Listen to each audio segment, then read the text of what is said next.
इंधन टंचाईचा फटका वेगवेगळ्या क्षेत्राला बसतोय आणि असाच फटका फूड डिलिव्हरी करणारे म्हणजे वेगवेगळ्या झोमॅटो असेल, स्विगी असेल किंवा झेप्टो असेल, वेगवेगळ्या जे काम करणारे मुलं आहे डिलिव्हरी बॉय त्यांना देखील बसतोय. संभाजीनगरमधील ही सगळी इन्स्टामार्ट म्हणजेच स्विगीच्या हे सगळे डिलिव्हरी बॉय आहे आणि जे वेगवेगळ्या गोष्टी वस्तू घरापर्यंत नेऊन पोहोच करतात. मात्र त्यांना आता इंधन टंचाईचा फटका बसतोय. काय फटका बसतोय, सुरुवात आधी किती ऑर्डर व्हायच्या आणि ऑर्डर द्यायला जायचं की पेट्रोलसाठी नंबर लावून उभं राहायचं, काय परिस्थिती तुमच्या? परिस्थिती अशी आहे, आम्हाला लई वेळ लागतोय पेट्रोल पंपवर. 3-4 तास आम्हाला पेट्रोल पंप जाते आणि आमची ड्यूटी घंटे है. हिंदी में बोलूँ सर आपको?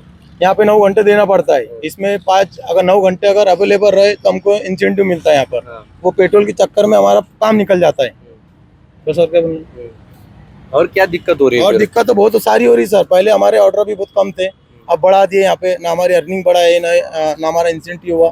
खाली बस पेट्रोल की प्रॉब्लम आ रही है और पेट्रोल में काफी टाइम जा रहा है और बहुत ज्यादा टाइम भी देना पड़ रहा है ना यहाँ पे. और यहाँ पर भी बहुत ज्यादा टाइम देना, जैसा 9 घंटे का बताए थे उसके अलावा यहाँ 14 घंटे टाइम देना पड़ रहा है हमारे टारगेट कंप्लीट करने के वास्ते. नहीं, पेट्रोल से फिर इसमें ज्यादा टाइम पेट्रोल में जा रहा है. ज्यादा टाइम तो पेट्रोल में जैसा कि 1-1, 2-2 घंटे नंबर लगाना पड़ रहा है. जो पैसे मिलते हैं सैलरी, आप टाकी तो फुल नहीं कर सकते उतने में, तो कितना पेट्रोल डालते हैं और वो कितने रोज दिक्कत आ रही है?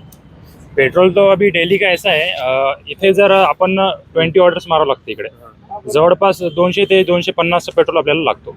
तर इथे प्रॉब्लेम असा असतो, 250 आपण टाकावा आणि मग इथे यावं ऑर्डर मारावं. इथे ऑर्डरची पण शॉर्टेज आहे आणि पेट्रोलवरती पण 2-2, 3-3 तास पाठीमागे. तर असं झालं, पूर्ण इथपर्यंत लाईन आली होती, पूर्ण इथपर्यंत 1 किलोमीटर लांब लाईन होती. तर खूप अडचण खूप येते पेट्रोलमध्ये. कमी जर का पेट्रोल जर शॉर्टेज आलं तर आम्हाला सर्वात जास्त अडचण येते. वेळेत डिलिव्हरी होते का? कारण पेट्रोल नसलं तर जाणार कसं? वेळेत डिलिव्हरी होत नाही, कारण पेट्रोलचा पण खूप प्रॉब्लेम चालू आहे. एकतर आम्हाला पेट्रोलचे भाव पण खूप वाढलेत. पहिलं 107 रुपये लिटर होतं, पण आता 114-115 रुपये लिटर झालंय. आणि डिलिव्हरी पण खूप डिले होत आहे. पण डिलिव्हरी डिले होत आहे आणि पेट्रोलचा याचा संबंध नाही आहे, पण आम्हाला पेट्रोलचा खूप त्रास होतोय.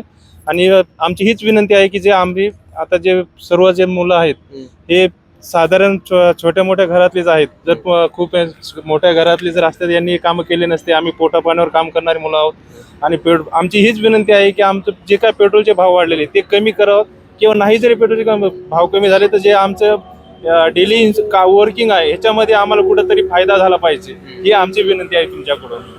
मला एक सांगा की पेट्रोल चे दर वाढलेले आहे आणि या पेट्रोलच्या दर वाढल्यामुळे जे तुम्हाला आधी दिवसातून ज्या डिलिव्हरी व्हायच्या त्यात काही फरक पडलाय का? कारण त्यावरच तुमचे सगळे पैसे अवलंबून आहे. हो, त्याच्यावर पण फरक पडलाय, कारण की आम्हाला पेट्रोल टाकण्यासाठी मिनिमम आम्हाला पेट्रोल पंपावर 1-1 घंटा उभा राहावं लागतं आणि त्या वेळेमध्ये आमच्या इकडे 3 ते 4 ऑर्डर कमी होतात. आणि आम्हाला जे दिवसाला 10 घंटे वर्क करायचं असतो ते पेट्रोल टाकण्याच्या वेळेमध्ये वेळ गेल्यामुळे आम्हाला इकडे अजून 1 ते 2 घंटे वेळ द्यावा लागतो. आणि एवढं करून पण आम्हाला जे डेली इन्सेंटिव्ह असतो, जो डेली इन्कम असते ती पण होत नाहीये. वेळ जात असते. हो, वेळ जातो म्हणून ही सगळी परिस्थिती आहे डिलिव्हरी बॉयची. फक्त स्विगीच नाही तर अनेक वेगवेगळ्या ज्या डिलिव्हरी कंपन्या आहेत, फूड डिलिव्हरी असेल किंवा किराणा सामान असेल, या सगळ्यांना असाच फटका बसतोय. कारण जो वेळ नोकरीचा दिलेला असतो तेवढ्या वेळेत काम केलं तर त्यांना त्यावर अधिकचे पैसे मिळतात. मात्र हा सगळा वेळ पेट्रोल पंपावर लाईन लावण्यात जातोय आणि त्यात इंधनाचे दर देखील वाढलेले आहे, ते देखील वाढून मिळत नसल्यामुळे हे सगळे मुलं अडचणीत आलेले आहे. अनेक मुलं हे पार्ट टाइम जॉब करतात, मात्र तो देखील सगळा वेळ इथे जात असल्यामुळे त्यांना अभ्यास करणं देखील अवघड झालंय. ही सगळी परिस्थिती आता या डिलिव्हरी बॉयची आहे. त्यामुळे इंधन टंचाईचा फटका देखील वेगवेगळ्या ज्या क्षेत्रांना बसतोय तसाच डिलिव्हरी बॉयला देखील बसताना आपल्याला पाहायला मिळतोय. राहुल चव्हाण, मोहसिन शेख, NDTV, छत्रपती संभाजीनगर.